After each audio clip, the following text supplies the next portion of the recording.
প্রশ্ন একটাই, যদি কোনো রাজনৈতিক সভার জন্য লাখ লাখ মানুষের রোজকার জীবন ব্যাহত হয়, তখন কোনটাকে আগে গুরুত্ব দেওয়া উচিত? জনগণের স্বার্থকে, নাকি রাজনৈতিক সভা করার গণতান্ত্রিক অধিকারকে? ধর্মতলায় 21শে জুলাইয়ের সভাকে ঘিরে বাংলার রাজনীতিতে সেই একই প্রশ্ন ঘোরাফেরা করছে। কেউ বলছে সাধারণ মানুষের সুবিধার কথা ভেবে সরকার এই কাজ করেছে, আবার কেউ বলছে রাজনৈতিকভাবে এই সিদ্ধান্তটা ভুল। তাহলে আসল বিষয়টা কি?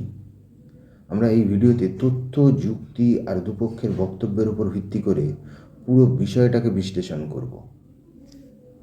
নমস্কার, আপনারা দেখছেন দ্য ডেলি টিউন।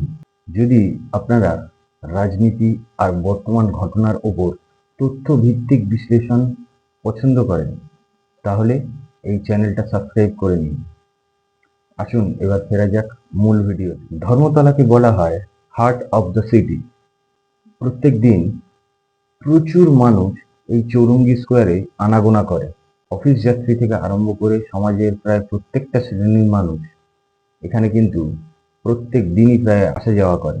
আর যখন একটা রাজনৈতিক দলের সভা হবে, তার ঠিক 2-3 দিন আগে থেকে এখানে রাস্তাঘাটে জ্যাম শুরু হয়ে যায়।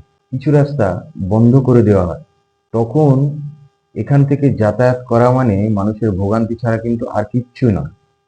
এজন্য একদল মানুষ বলছে যে সরকারের এই সিদ্ধান্ত কিন্তু মানুষের স্বার্থেই। ধর্মতলা আর নিউ মার্কেট, এই দুটো জায়গায় কিন্তু কলকাতার বড় ব্যবসার জায়গা। এখানে কয়েক হাজার দোকান, বড় বড় বাজার রয়েছে। প্রচুর মানুষ এখানে আসে কাজের জন্য।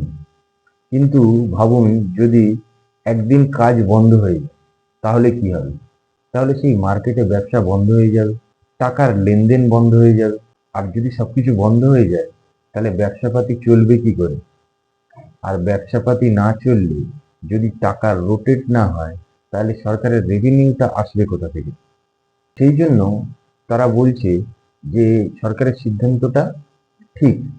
আবার কিছু মানুষ বলছে একদিনের অনুষ্ঠানকে নিয়ে এতটা না বললেই ভালো হতো।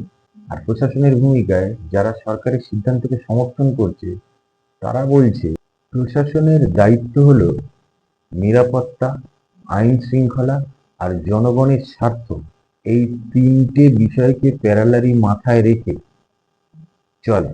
কিন্তু যদি কোনো সিদ্ধান্ত এই তিনটে বিষয়কে মাথায় রেখে নেওয়া হয়, তাহলে সেটা প্রশাসনের সিদ্ধান্ত হিসেবেই মানুষ মেনে নেবে। আবার সমালোচকরা কি বলছে?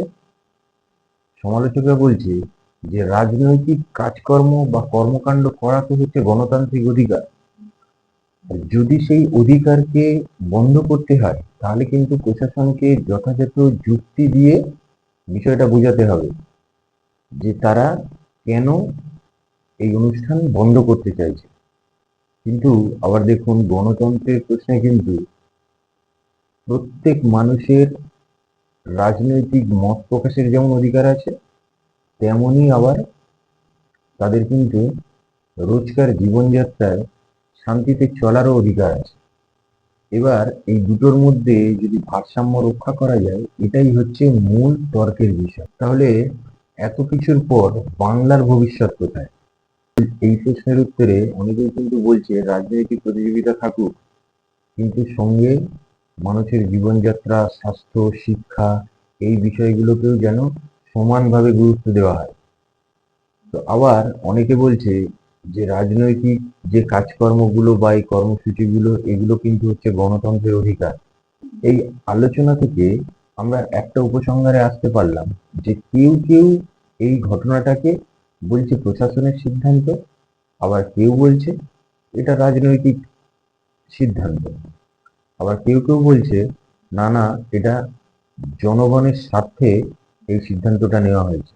কিন্তু আমরা বলছি এর চূড়ান্ত মূল্যায়ন হবে প্রশাসনের ব্যাখ্যায় আর ভবিষ্যৎ ঘটনার উপরে।